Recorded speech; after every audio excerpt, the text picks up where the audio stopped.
Welcome to Silent Secrets.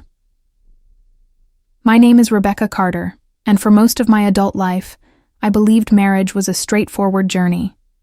A path people walked with a clear beginning and a predictable end. You meet someone, you fall in love, you get married, you build a home, raise children, and if you're lucky, grow old side by side. That's the picture I carried in my mind since I was young. For years, I thought I was living that dream. My husband Daniel and I were married for nearly 12 years, and to anyone who looked at us from the outside, we had the kind of relationship people envied. But then came one evening, one conversation, that shifted everything.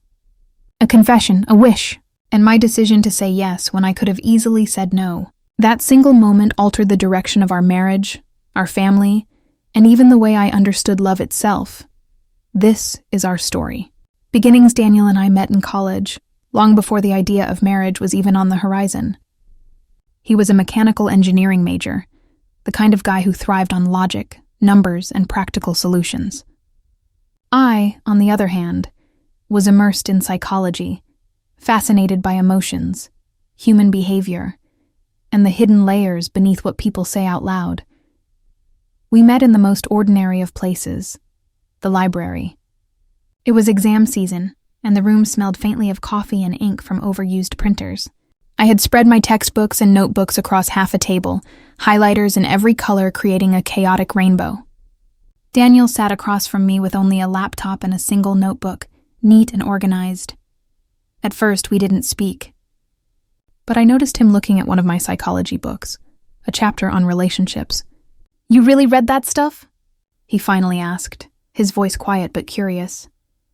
I looked up, slightly offended at the skepticism in his tone. "Yes, why?" He shrugged. "I guess I don't get why people need books to figure out other people. Isn't it just common sense?" That was the start of a debate that lasted until closing time. Me defending the layers of complexity within human behavior. Him insisting that life didn't need to be overanalyzed. That night, we both walked out of the library with more than finished homework. We walked out intrigued by each other. Our conversations became routine. Study sessions turned into coffee dates turned into walks across campus, and soon enough, into something more. Daniel had a calm steadiness about him, the kind of presence that made you feel safe even in chaos. I was the opposite, talkative, excitable, easily lost in my thoughts. Somehow we balanced each other out. By the time we graduated, we were inseparable. Marriage felt like the natural next step. We had a small ceremony in Virginia, surrounded by family and close friends. I remember the church smelled faintly of lilies, and the air outside buzzed with cicadas. It was simple but beautiful, exactly what we wanted. We promised each other forever, and at that moment, I believed nothing could shake us. Building a life. The early years were like something out of a photo album. Daniel started working at an engineering firm.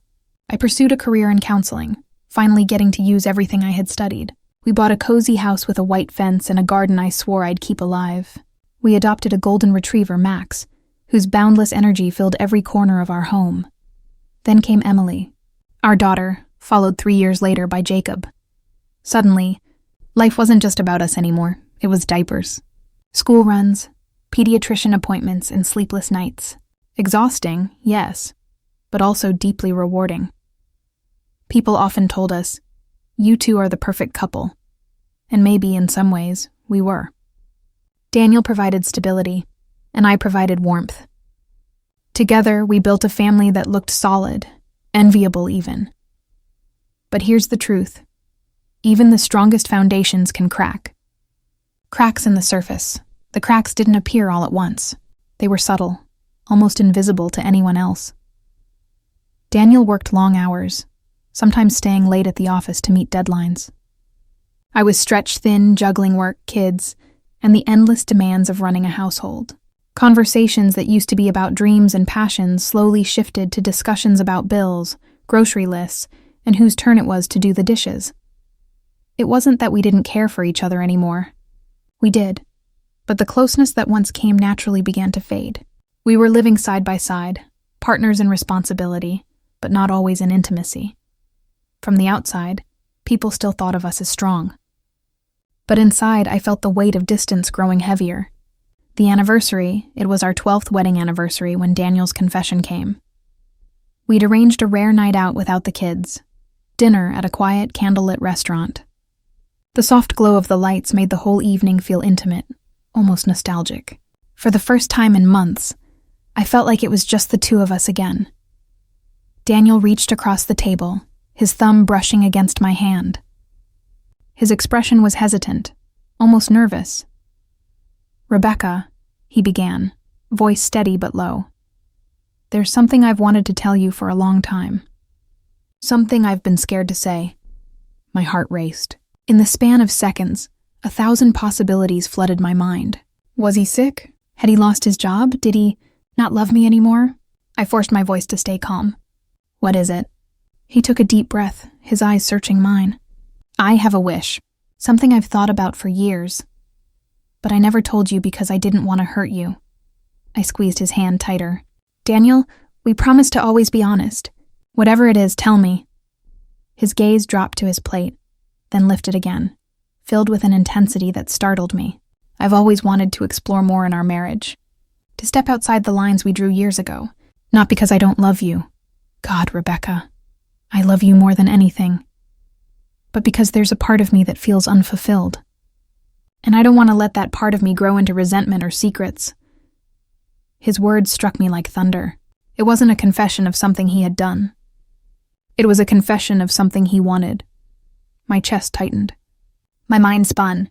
Part of me felt betrayed simply that he had this wish. Another part, the counselor in me, recognized the bravery it took for him to say it aloud. "So, you're asking for permission?" I whispered, my voice trembling. Daniel nodded slowly. "Only if you're comfortable. Only if you say yes. If you don't, then it ends here. But I needed to be honest with you." Wrestling with the answer, I didn't answer that night. I couldn't. Instead, I told him I needed time. He nodded, respectful, though his eyes betrayed both hope and fear. For weeks, I wrestled with his request. At night, I journaled my thoughts, filling page after page with questions and fears. Was this a betrayal? Was it honesty? Could our marriage survive such a shift? I spoke with my sister, Claire, who urged me to be cautious. "Guard your heart, Rebecca. Once you let something like this in, you can't take it back." But what struck me most during those weeks wasn't my sister's warning, or even my own doubts. It was Daniel's behavior. He didn't pressure me. He didn't withdraw. Instead, he became more attentive. He made me coffee every morning. He sent texts in the middle of the day just to say he loved me. He played with the kids more, gave me more breaks, made me feel seen again. One evening, as I watched him reading to Jacob, his gentle voice filling the room, his arm wrapped around our son, something shifted inside me. His wish wasn't about abandoning us. It was about living truthfully, even when that truth was uncomfortable. That kind of honesty, I realized, was rare. The yes one night, weeks later, we were lying in bed, the room dark except for the faint glow of the moon. My heart pounded as I turned toward him. "Yes," I whispered. "I'll say yes. Not because I want to lose you, but because I trust you. And maybe I have wishes too." His eyes widened. Relief and gratitude flooded his face. He pulled me into his arms, pressing a kiss to my forehead. "Thank you. You have no idea what this means to me." Saying yes was only the beginning. New rules, we set boundaries. Clear, firm rules. No secrets, no lies, constant check-ins. Respect always at the center. It wasn't about replacing love. It wasn't about neglect. It was about exploration. About facing the unspoken parts of ourselves instead of burying them. The months that followed were not easy.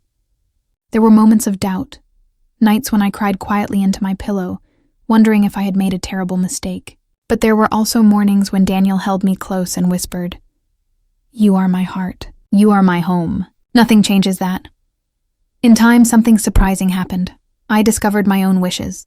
My wishes. For so long, I had been the dependable wife, the caretaker, the glue that held everything together. Somewhere along the way, I had silenced parts of myself. My curiosity, my need for adventure, my hunger for something beyond routines. I told Daniel I wanted more spontaneity.